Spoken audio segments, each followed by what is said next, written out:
And I'm just really proud to know this guy. I'm really proud that I've been able to work side by side with him for so many years to try and make changes that we see are coming closer and closer. And I think that's the big excitement of this conference is what's ahead of us, very close. You know, we see some real big changes down the road that really can change everything by the time we hear back next year or wherever we meet. Alan's going to speak today on what is a controversial subject, something that popped up in the media earlier this year, discussion of medical marijuana and its role in our community and how it's benefited us and if not, sometimes harmed us. He is calling his speech today, Will medicalization lead to legalization or just paraphernaliazation of cannabis? So I can't wait to hear what Alan has to say. I'm going to go sit down and enjoy this last speech at the NORML Conference 2012. Please, a warm welcome for Alan St. Pierre.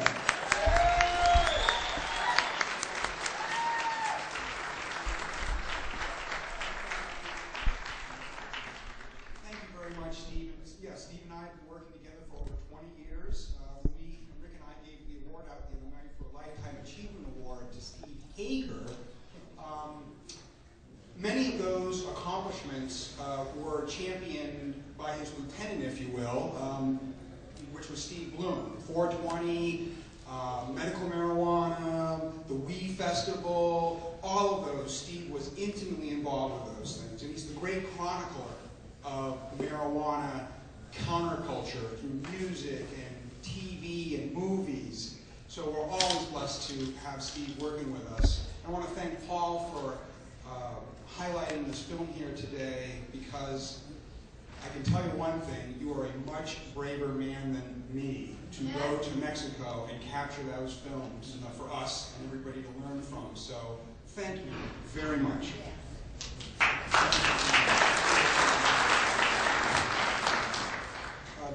As the odd topic of my lecture denotes, I want to share with you some personal and professional vexations, frustrations, and experiences I've had with the gray area allies of medical marijuana and paraphernalia.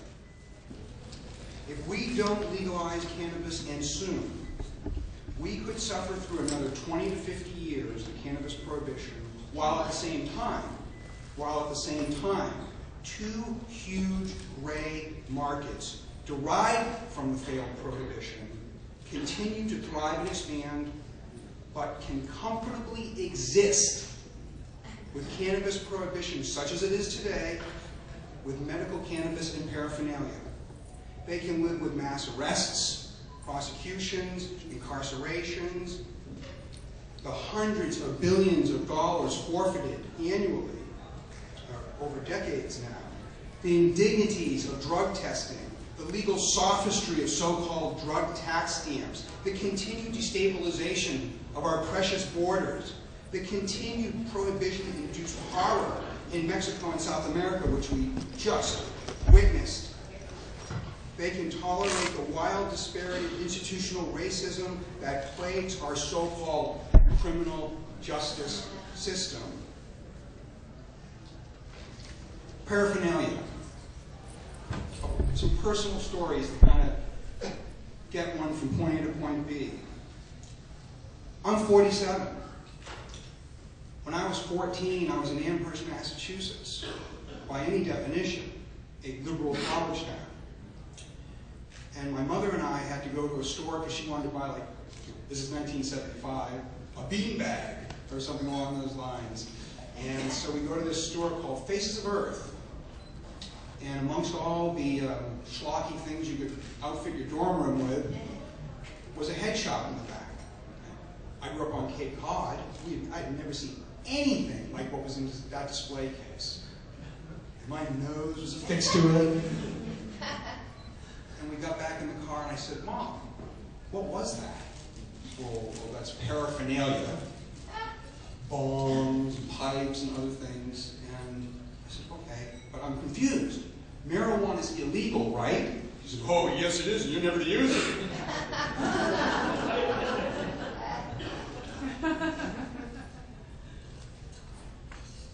And I said, all right, but I don't understand.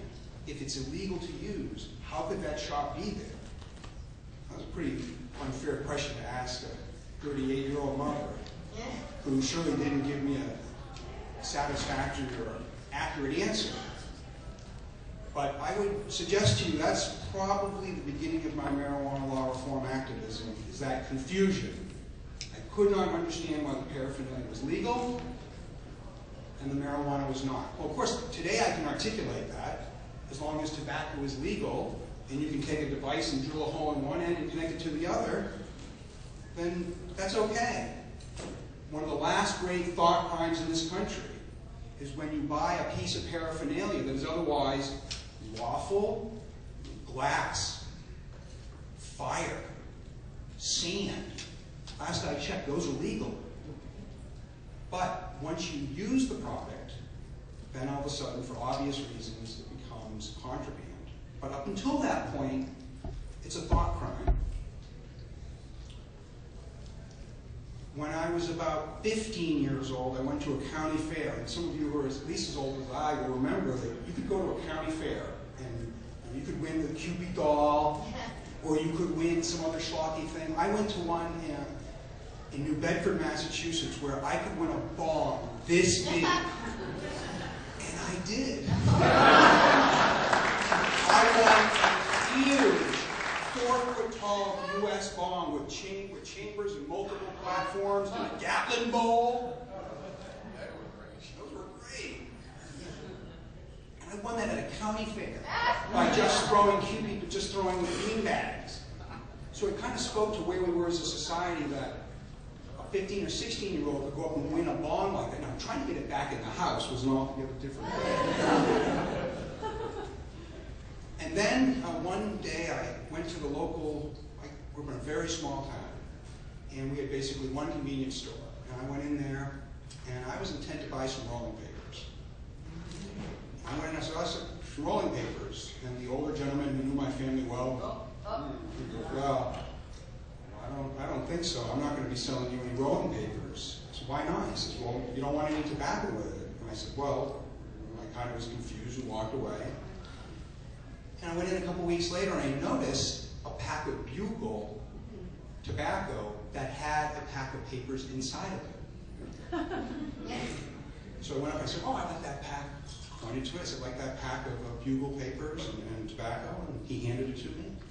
And I ripped the tobacco out and threw it on the counter and said, you can keep that shit. I had no interest in the tobacco whatsoever. And I walked out of there feeling pretty cocky, jumped on my little moped, and cruising down the road. And then one of the only 2 cops in my hometown goes, woo, woo! He's pulling me over. I understand that you just bought a pack of papers without tobacco. No. I'm standing on the side of the road, and I'm thinking to myself, and I said to him, I said, so are you telling me I have to buy the tobacco? I have to consume the tobacco? Well, no, I'm just saying that I'm worried that maybe you're going to use those papers for marijuana. And I said, well, you can worry about that, but I don't have any, because I was so in his face, I can assure you I had no cannabis on me. But there's no doubt that later in that night, my hope was to either buy or lend my papers to somebody so I could consume some cannabis. There's no doubt about that. So that was one more thing, long before I'd ever heard of NORML, or even thought about activism, and think, this doesn't make any sense. Society would have me buy tobacco and with his papers. What is a proper head shop in America? Not in Santa Cruz, not in San Francisco. Throughout all of America, a head shop is a big lie. And we all know it to be a big lie.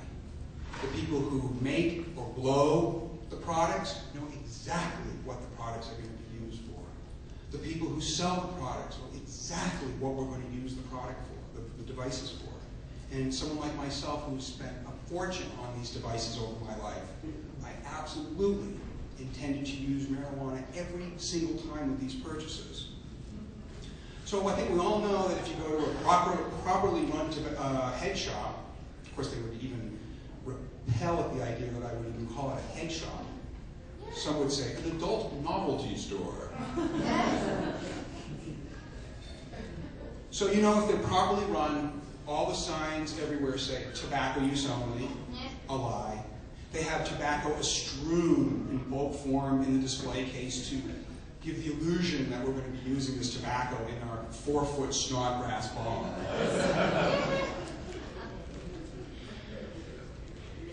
If you're going to run a head shop and you're not going to get busted beyond having what I just described up there, you also have to have no cultural affectations.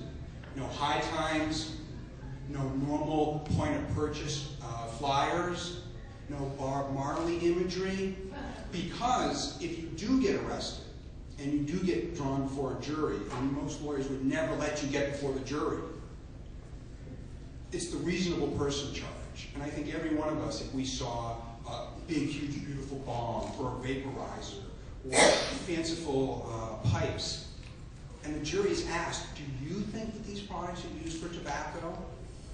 And not surprisingly, our fellow citizens vote the truth and say, no, that does not look like that's for tobacco use only. The parents' movement, we alluded to in our first day, it was paraphernalia that allowed the parents' movement to not only come about, but to later thrive. Because parents clearly could never get rid of a nanogram, a scintilla of marijuana on the streets. Really, nobody's proven to be able to do that. But what those angry mothers, and they were mainly mothers, did was it was very easy to go to that brick and mortar store.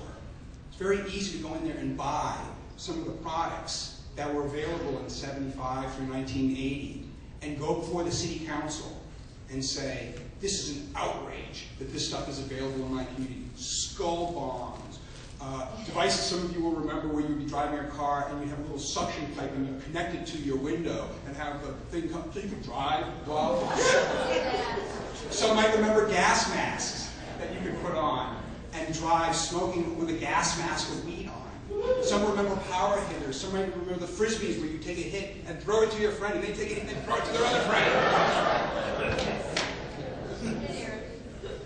And somewhere on the internet, someone, and this will, if my grandmother ever sees this will kill her the moment her eyes see it.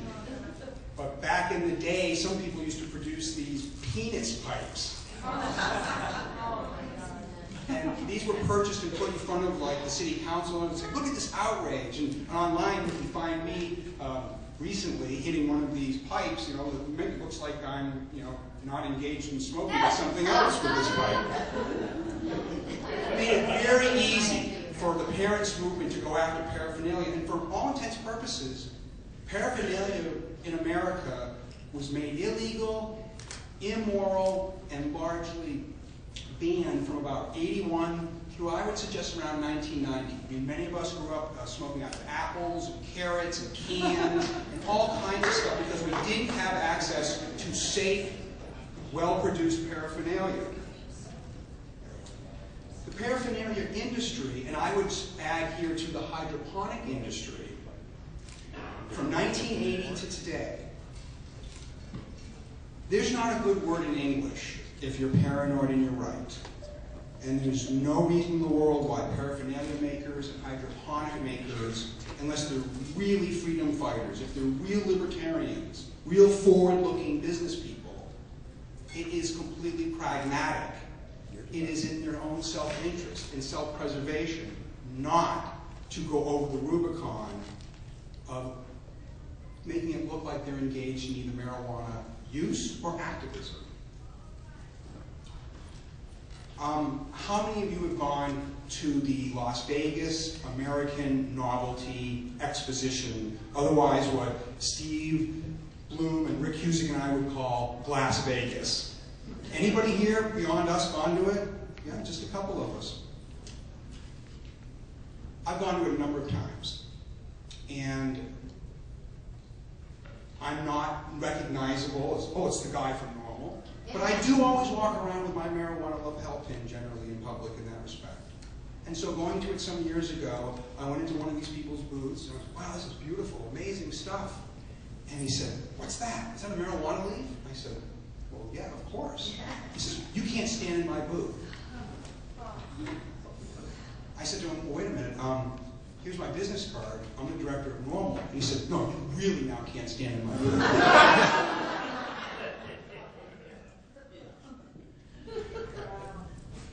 And I know most of the great glass blowers personally, and they're great artisans, but almost to a person, they don't want to get involved in this at all. Their self-preservation has taken a greater precedent than our collective freedom. So they're simply too paranoid to get involved at the political or funding level, for that matter. Formula 420. I love that shit. That stuff cleans a bong like nobody's business. But yet, Formula 420, which just recently tried to take over the major sponsorship of a Formula One car, which when Formula One, the company that owns it, found out that, what does Formula 420 do? Formula One is about the most elite sports series in the world.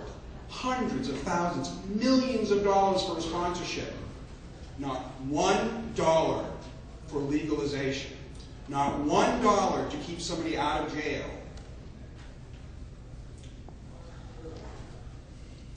Formula 420 is about to start its own expo series. It now has an incredible glossy publication where the cheapest bong you can buy at wholesale is $850, which means at retail it's $1,600 to $1,700. Hydroponics, same exact situation. They're engaged in a completely legal business until one of us goes into their shops and then uses the product for something illegal, which clearly the owner of the shop had no control over.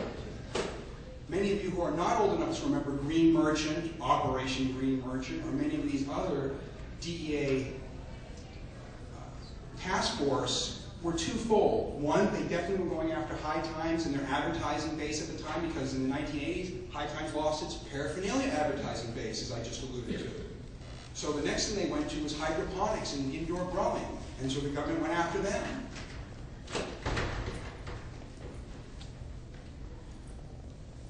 Reverse stings. If you go to a hydroponic store and you start asking about things that might sound like marijuana, they'll either throw you out, or because it's a front for the DEA or the local police, you're being recorded. And just because you've made some inquiries, you now get a grand jury indictment, or the government is trying to find out what you're doing. There was a grow and brew store in Illinois in the 1990s that had, the owner found out that the DEA had set up a camera right in his own parking lot. They climbed to the top of a telephone pole, and on the transformer, they placed a camera with a motion detection device. So every time someone pulled into this man's store, the camera captured the license plate of every car that came in. Now, who could say that that owner of that store is not paranoid not to get involved with marijuana law reform, when the government is doing those sort of things to capture his clients who may or may not be engaged in an illegal behavior? Paranoid? You betcha, and I would be too. But these major hydroponic and paraphernalia wholesalers and retailers won't come to the conference. They won't support it. And that's understandable, because I would suggest to you self-preservation could be humans' most compelling and predictable trait. If both industries, paraphernalia and hydroponics, will not see profits drop or market share loss when marijuana is made legal.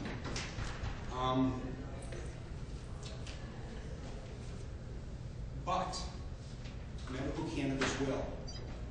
There's no doubt about that. Unlike, getting so old that I can't even see.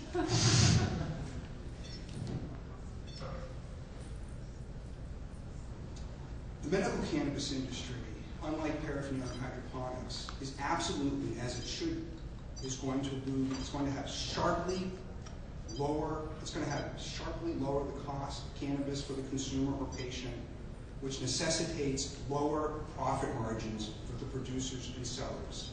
This is a given under legalization. Cannabis grown outdoors is a pennies on the pound crop. If it's grown indoors in 50,000 square foot units, it's about $1 a gram to produce for high quality cannabis. So the idea that we would be paying $150, $200, $500, as much as I have paid $600 an ounce in my life, quite willingly, for this dried vegetable matter. And I suspect many of you have too. Cannabis consumers simply want the best product at the lowest cost. They want a safe environment to purchase and use it in. And of course, like most consumers, they want it to be, the whole experience to be utterly convenient. Generally speaking, medical cannabis only policies don't really deliver or achieve these needs. Medical cannabis, again, is about $150 to $300 an ounce, $30 to $50 a gram for hash. Outside of California's most tolerant and non-regulatory medical marijuana rules, most other medical marijuana states expressly prohibit patients from gathering together to use their medicine, otherwise known as an anti-party statute. Outside of a few regions of our country, the LA Basin here, San Francisco Bay Area, the Front Range of Colorado, finding and locating a medical marijuana dispensary is hardly convenient. However, finding medical cannabis dispensaries so much in the world of the internet and mobile devices, not so much. When I first hooked up my new series iPhone last year, I said, oh, I have a question for Siri. Siri, where can I get some medical marijuana? Was the first question I asked Siri. And up came the weed maps and displayed all the medical cannabis dispensaries near me, which at the time happened to be in Scottsdale, Arizona.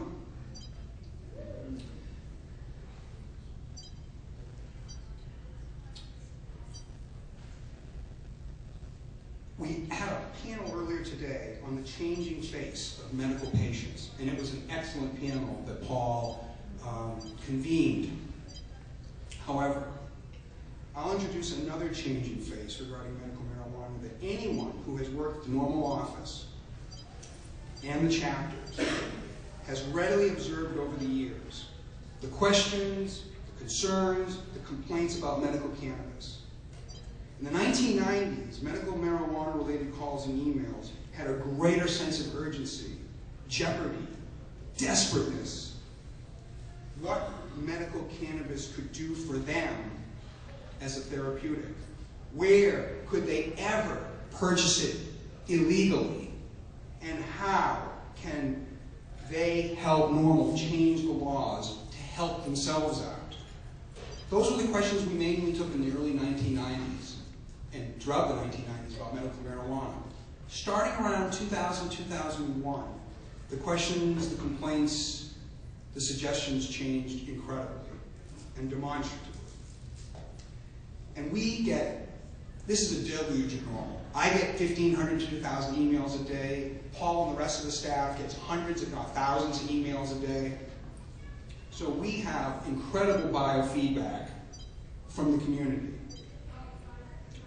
So back then, the obvious questions, who do I contact in my state?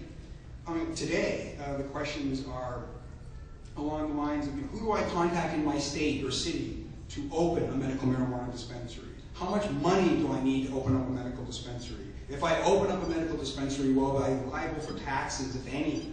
I'm an angel investor looking to get into medical marijuana or growing it.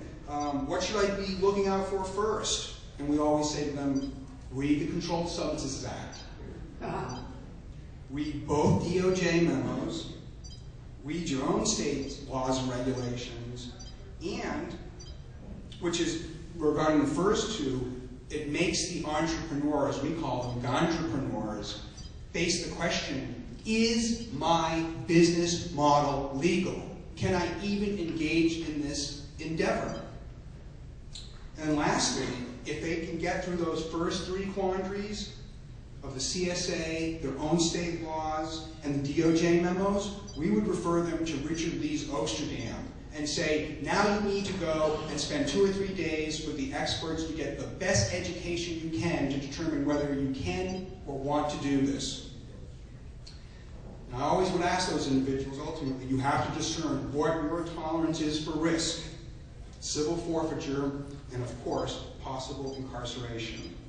These other questions. If I rent to a medical marijuana dispensary, am I going to face criminal sanctions or civil charges? If I can't get any banks or credit card processing companies to work with me, what can I do? Where can I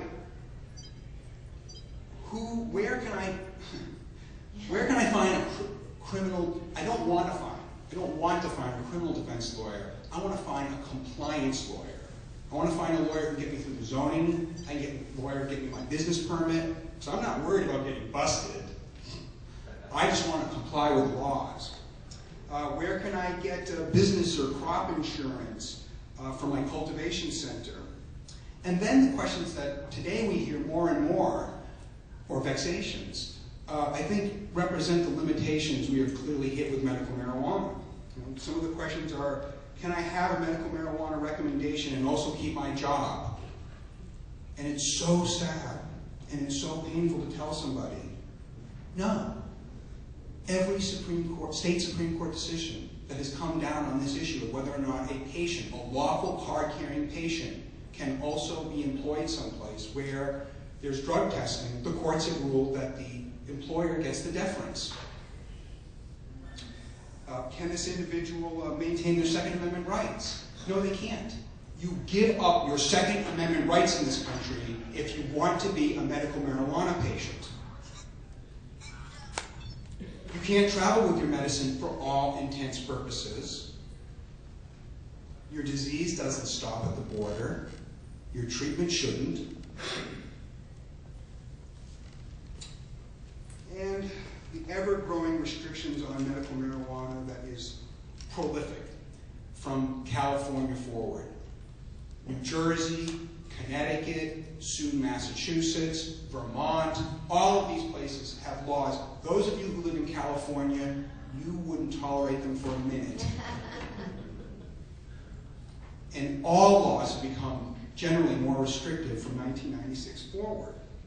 So I would suggest to some degree, if you have your medical card, and I would acknowledge to you in a moment, if I choose to live in a state that has medical cannabis, and I can qualify, as soon as I would take my next breath, like most people here, I would get that card for all obvious self-preservation reasons. However, I would also suggest that if you have that card, it's a fairly Pyrrhic victory for the movement and yourself. You're giving up a whole lot, potentially the custody of your children. Can you live in Section 8 housing? Can you be on university campus? Can you serve in the military? Not if you're a lawful medical cannabis consumer. And no, this doesn't make any moral or scientific sense. It's the drug war. It's not supposed to. My closest medical marijuana dispensary, these are the inquiries, we'll get them. My medical marijuana dispensary was raided by the state of feds, and now I have to drive 3 extra miles to the next one. And I don't like to go there because it doesn't have a wide enough variety of hash.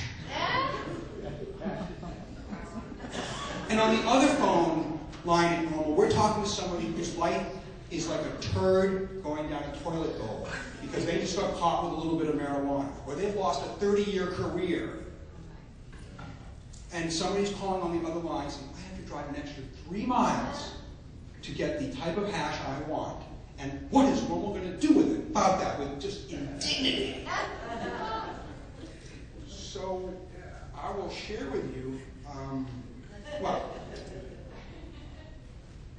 we get inquiries like, and Dale would be very familiar with this out of California, where people call and say, my county or city no longer allows me to grow marijuana outdoors. That's an outrage. Now, of course, it is ridiculous. It's stupid. Marijuana is best grown outdoors. But the idea that in a country with 850,000 deaths per annum, maybe 100,000 of our brothers and sisters in jail for marijuana, the the idea that we're supposed to get completely exercised over whether or not you can or can't grow marijuana indoors or outdoors has really worn on me, and I know a lot of the other NORML staff and chapters over the years. And then lastly, I'll share with you a personal story of just insanity. I got a call from a town manager from a Central California coastal community who said, listen, we're just tied in knots here. We like medical marijuana, we support it, we like the fact that we have medical dispensaries here, but we have one who's here in town who we have complaints from his clientele that he doesn't have a wheelchair ramp and he won't put one in. And we don't want to force him. We don't want to get publicity around this. We don't want to force his hand in the courts. We're going to give him a permit. He doesn't even, it's just a given. We'll give him a permit so he can have the building permit and he can construct the ramp. It'll be just like that. He won't even have to wait for it. But he's completely resistant. He will not put the ramp in. Will you call him? The town manager wants me, the head of NORML, to call a dispensary owner in California to read him the Riot Act about why maybe as a dispensary owner, he would want to have a wheelchair ramp at his dispensary. So I think, hello, and it's Jackass from NORML, Alan in Washington, D.C. If I understand this correctly, you don't want to put a wheelchair ramp into your dispensary? Oh, the government's outrageous making me do all these things. I said, listen, I don't give a shit. Don't give me a libertarian or a hippy-dippy argument. People have been working and sacrificing for decades to get to the point where you could have a dispensary, people could come in and buy cannabis in a safe environment, and you're telling me you won't spend $5,000 on a wheelchair ramp? And he was, I said, if you don't put that thing in, I am getting on a plane, I am going to call a press conference, I am hiring a mason, and the mason and I will build that wheelchair ramp, you stupid son of a bitch. Put the fucking ramp in there.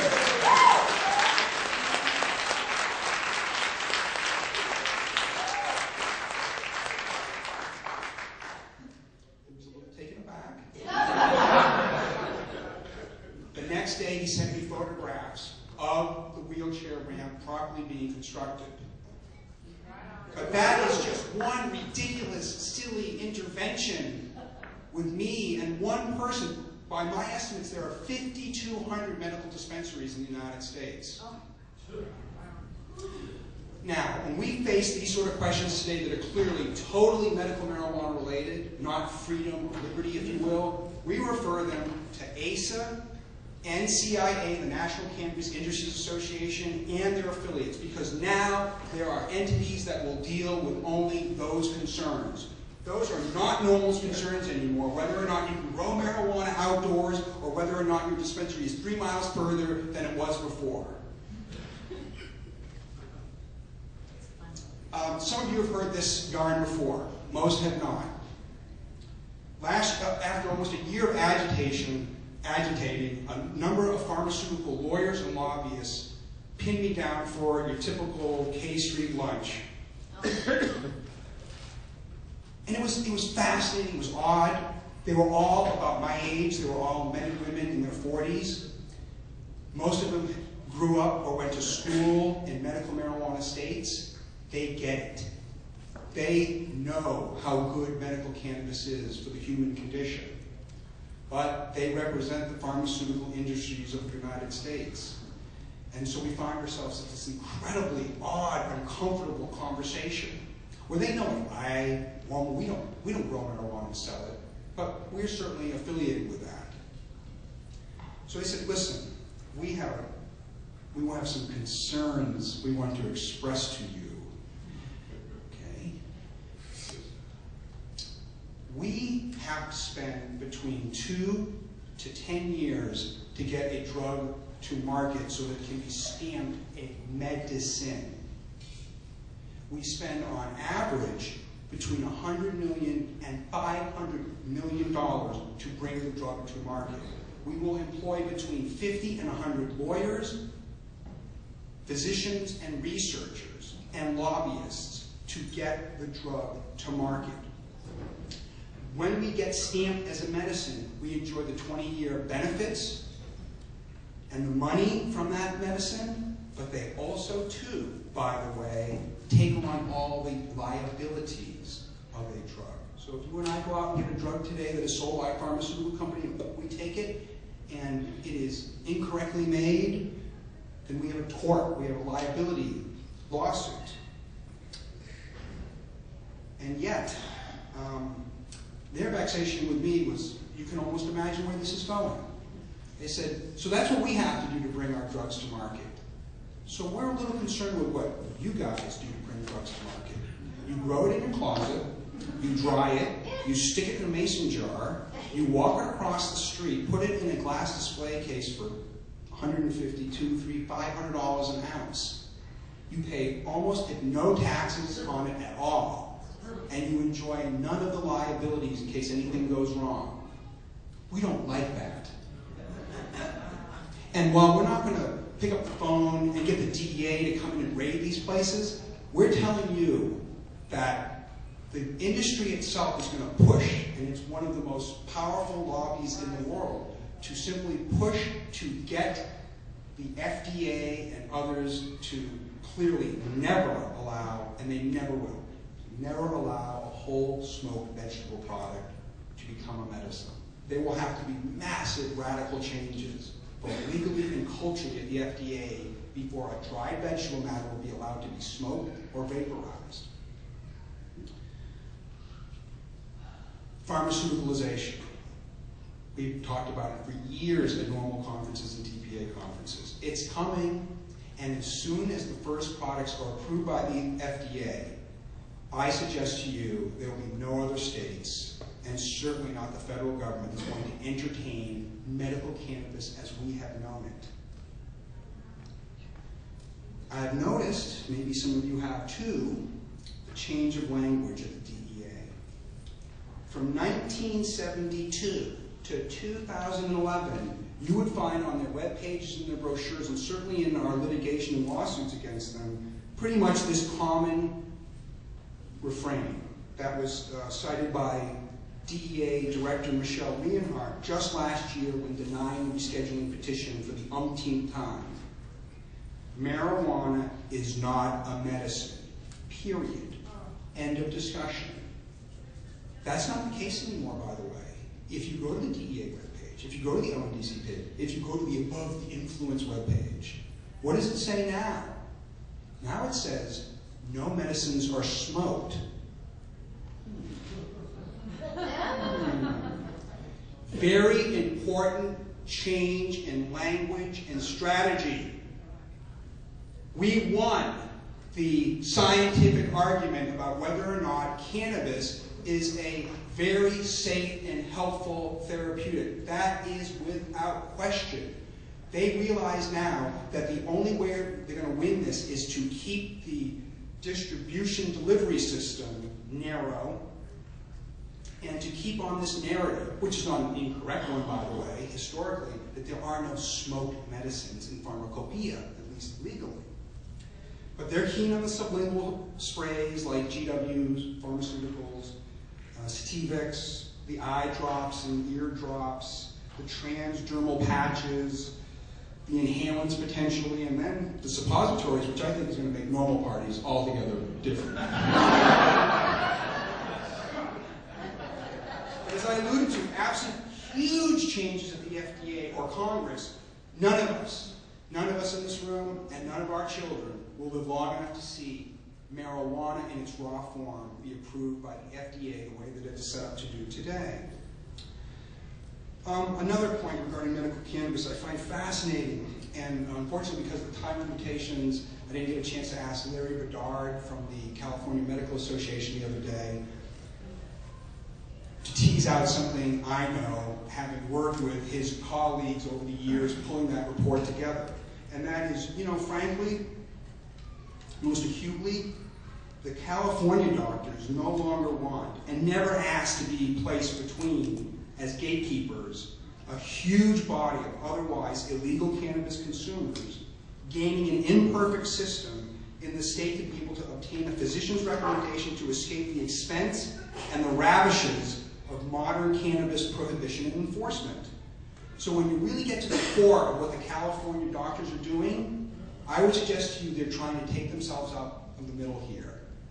They don't want to be between an adult like myself who wants to use marijuana for non-medical reasons or to game the system and get them to engage in a bit of a farce.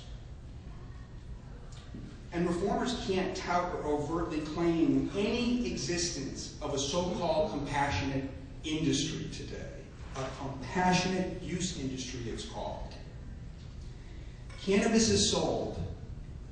It is not provided. Wham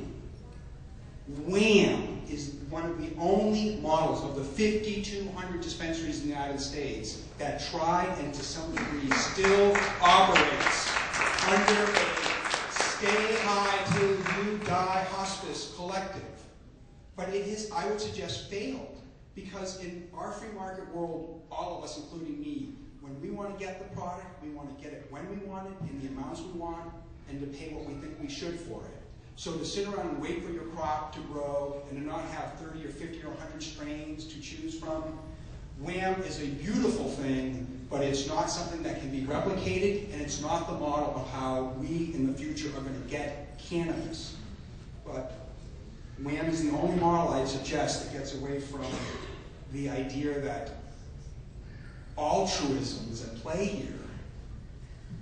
The general public, media, and politicians no longer believe cannabis be made available to qualified patients strictly and humanistically, like the 1980s and 90s, for ill, compassionate use.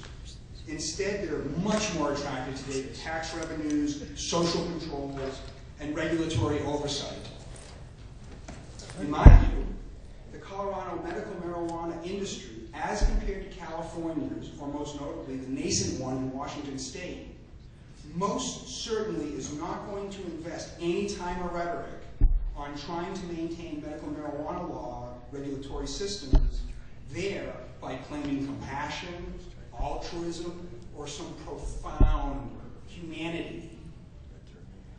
I don't know, I can't see with these glasses on whether Brian Vincente is here or not, but I had a lead in the middle of this panel yesterday, and I wanted to ask him a question to see if he can affirm my thoughts on this or disabuse me of this. And he alluded to this in his remarks, but I want to put a finer point on it.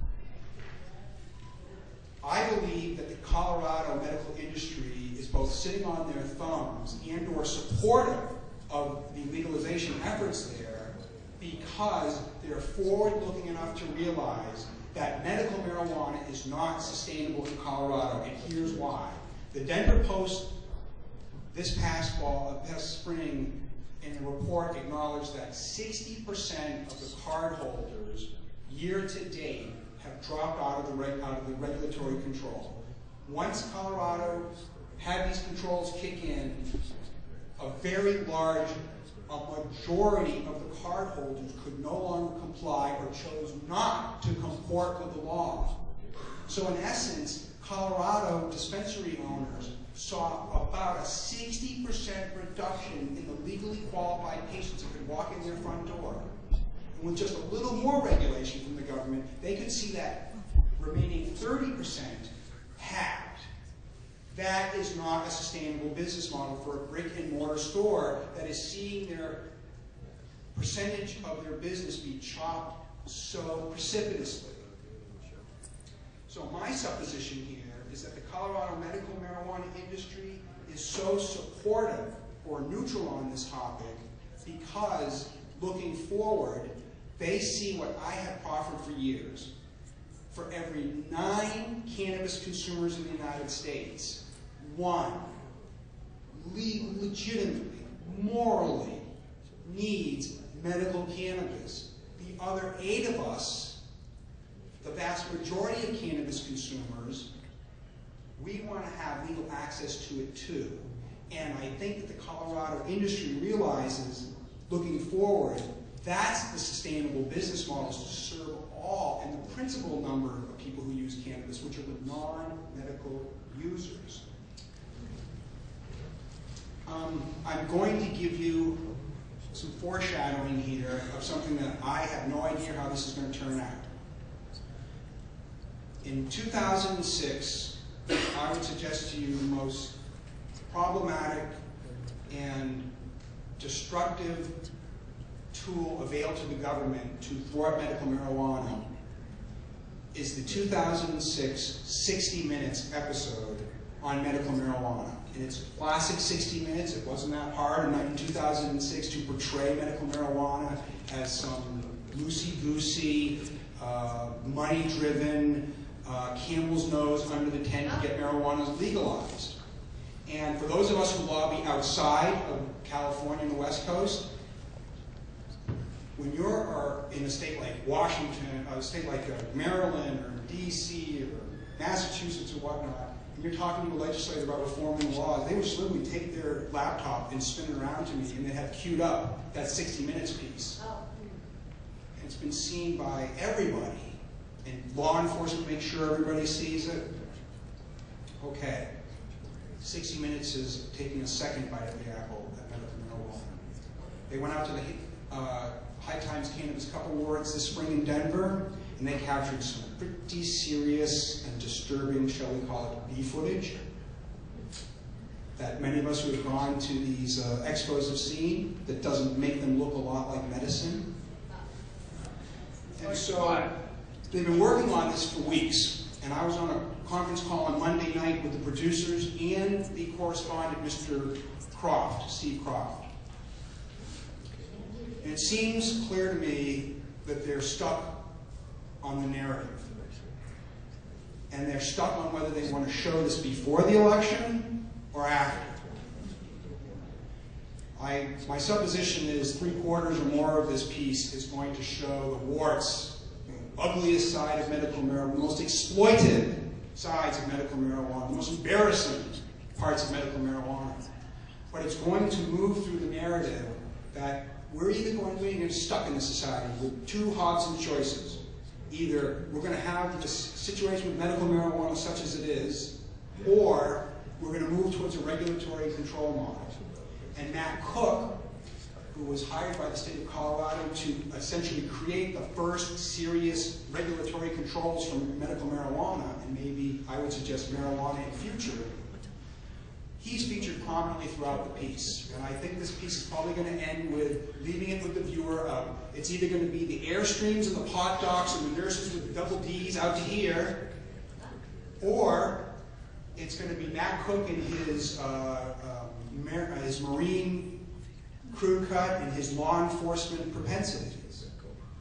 And I would argue that is probably better for reform to have the 60-minute viewer end with that really it's either, if you will, the chaos of medical cannabis such as it is, or we're going to get regulatory controls. And outside of the shows where people dance and sing, for the last 30 years, 60 Minutes is still the most popular, influential show in the United States, bar none.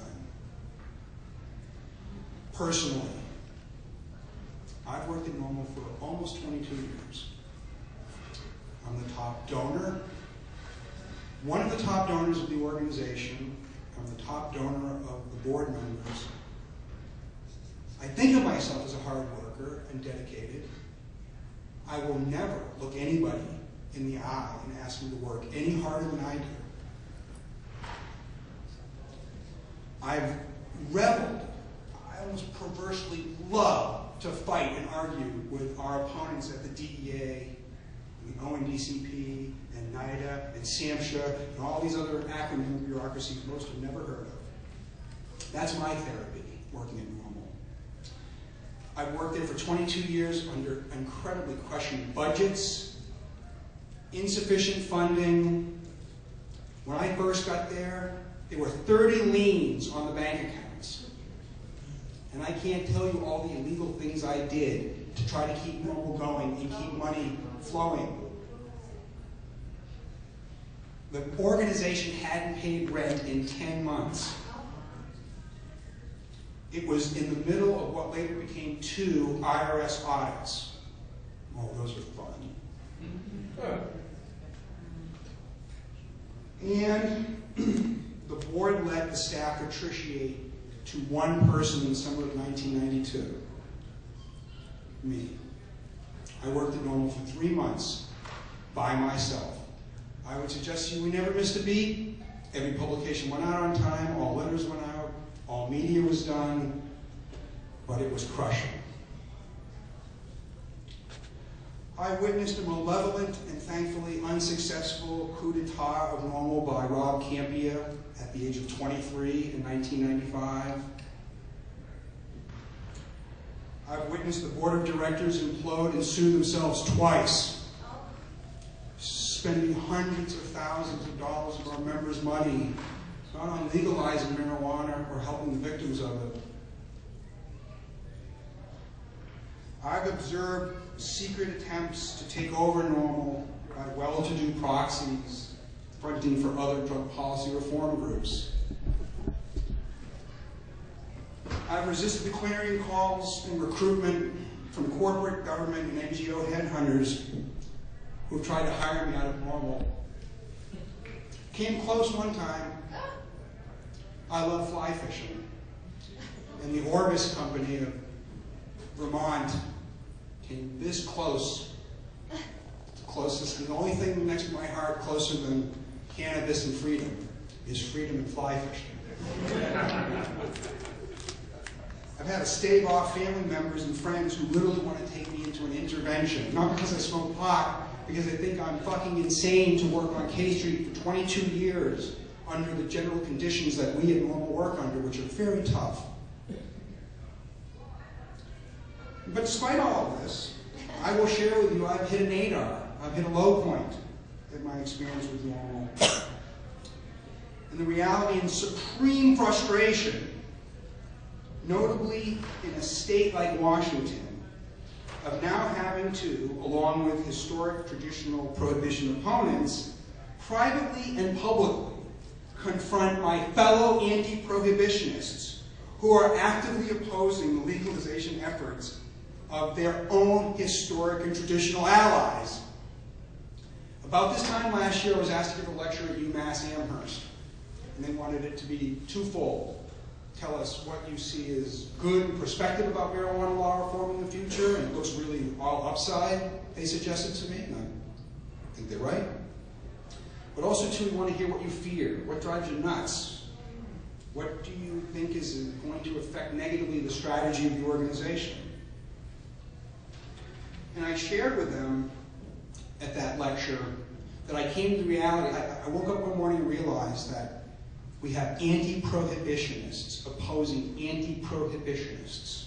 People like me who, if I had my druthers, would get up and wake and bake every day, who are now getting up and opposing the efforts of the very funders who brought them medical marijuana in the 1990s, decriminalization in the 2000 period, and now legalization. I should not have to remind this audience that for all intents and purposes, 3 billionaires, principally 2, have put up most of the money for our freedom. And I compliment the managers of that money because for all intents and purposes, they've done a very good job with it and brought us a lot of victories.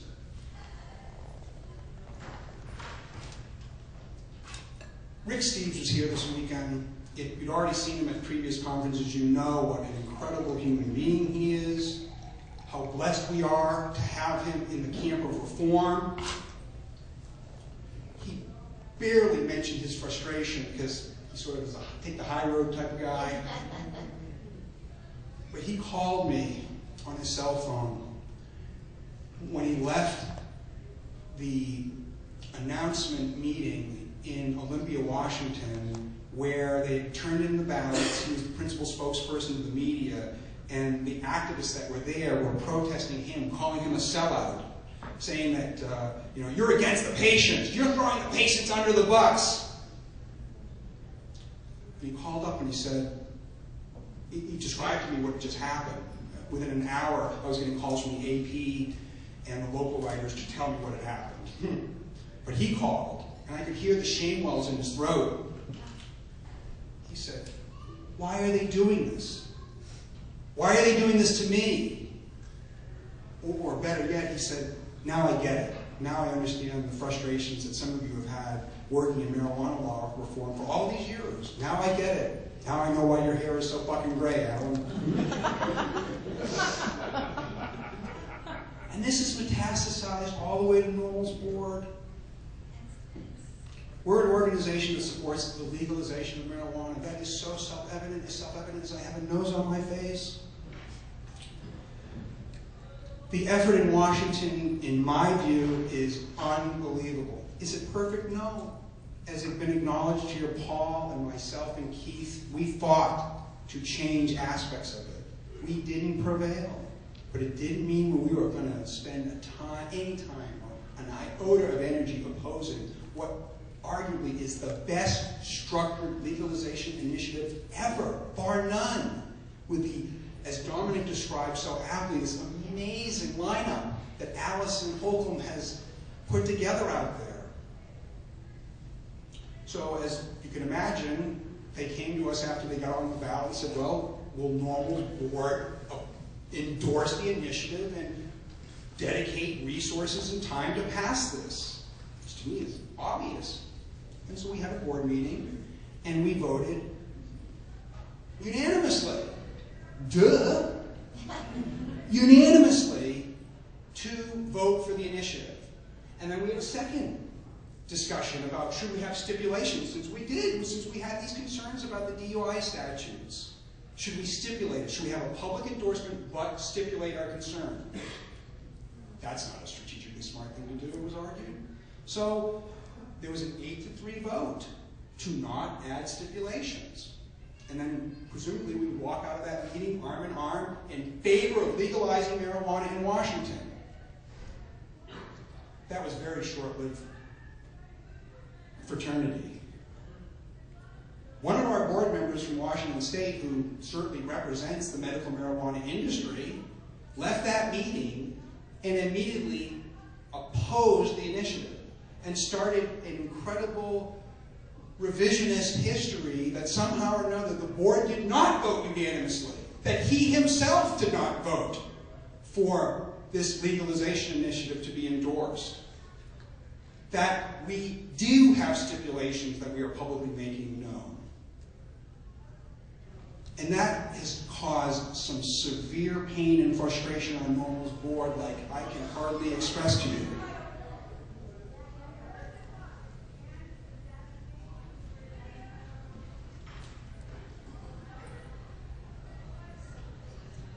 Of the many vicious, untrue stereotypes and myths about NORML, and there are many of them, I can cite them all.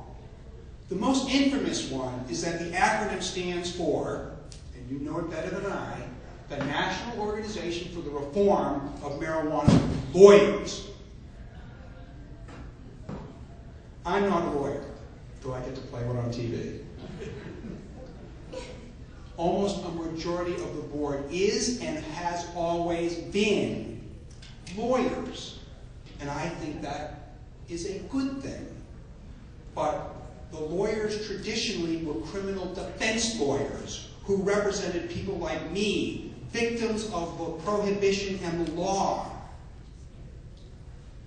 Increasingly, we have more members on the board who are lawyers who represent the industry, not the consumer. And has been discussed at this meeting ad nauseum, is that NORML represents consumers, not manufacturers of cannabis or those who sell it, even though we work hand in hand and our sympathies are clear.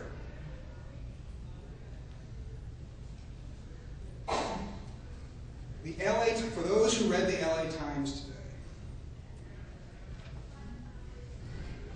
back Saturday publication, celebrate the good life. Wine Spectator announces the New World Wine Experience held about a month from now over at the JW Marriott next door. Wine Spectator also publishes Cigar Aficionado. They also produce Whiskey Advocate. Whiskey Advocate? And the fall 2012 version theme is Exploring Bourbon. I've explored bourbon. The only thing I found was my head found the floor, my head found the bottom of a toilet, and my head pounded for 24 hours after I stopped using it. This, to me, is the epitome of Dionysian. Wine, cigars, whiskey. Cannabis. So to my point, Sex. to my point here is that, please send me off into retirement in the years to come so that I could be the publisher or the editor of Cannabis Aficionado. Because that's where this is all going.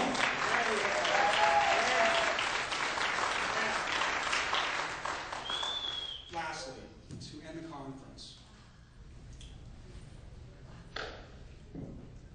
A number of activists, as always happens at conferences, come up with incredible ideas and suggestions about what we should be doing, how can we do things better, and it's great, and we take it all in. And all criticisms are welcome. One gentleman was like, well, I know we're here for legalization, and I know we're all in this together, but I need a project, I need a theme. What is it? What is it that we can all get around? Going back from